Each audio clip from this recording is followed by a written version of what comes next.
This is breaking news. TVLine items.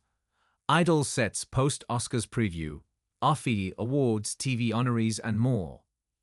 A special preview of the competition series' new season will air following the live Oscars telecast on Sunday, March 2, on ABC. The program will provide a first look at some hopeful auditions and new judge Carrie Underwood, alongside Luke Bryan, Lionel Richie, and host Ryan Seacrest. The 8th season of Idol on ABC, and the franchise's 23rd season overall, premieres with a 2-hour episode on Sunday, March 9 at 8/7C. Ready for some more recent newsy nuggets? Well, Honorees for the AFI Awards 2024's Programs of the Year include Abbott Elementary, The Bear, Hacks, A Man on the Inside, Mr. and Mrs. Smith, Nobody Wants This, The Penguin, Shōgun, Shrinking, and True Detective, Night Country. Additionally, Baby Reindeer received the AFI Special Award, designated for works of excellence that fall outside of AFI Awards eligibility criteria.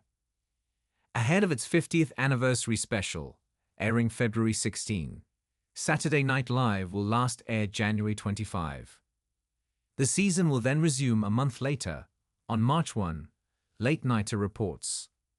BritBox has released its 2025 slate, and it includes premiere dates for Vera Season 14, January 2, A Cruel Love, The Ruth Ellis Story, February 17, Lost Boys and Fairies, March 4, Hugh Bonneville's Douglas is cancelled, March 6, Travels with Agatha Christie and Sir David Suchet, March 8, and David Mitchell's Ludwig, March 20.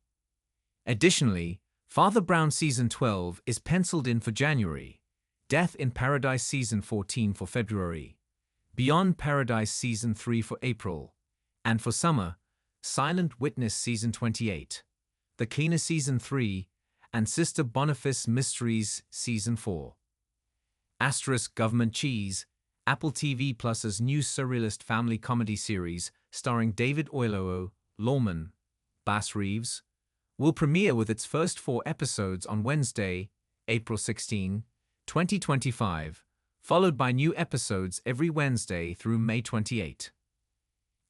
Peacock has released a new trailer for the limited series Lockerbie, A Search for Truth, starring Colin Firth, and premiering Thursday, January 2, 2025, with all 5 episodes.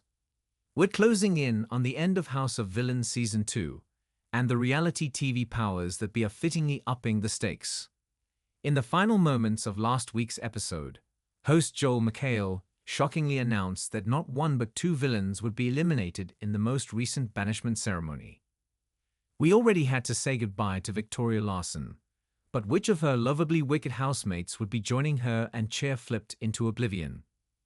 And with house numbers quickly dwindling, the fight for Supervillain of the Week in Episode 9 was more charged than ever, in a catapulting battle royale that tossed a bomb, pun intended, into the power dynamics of the house. You have more power than anyone in this game has had yet, McHale announced to this week's victor. A coveted Supervillain of the Week win gets said competitor one step closer to winning the whole villainous kit and caboodle. If you need a refresher, House of Villains has brought together 10 of television's most infamous villains to face off against one another for the chance to earn a hefty $200,000 cash prize and the coveted title of America's Ultimate Supervillain. Teresa Giudice.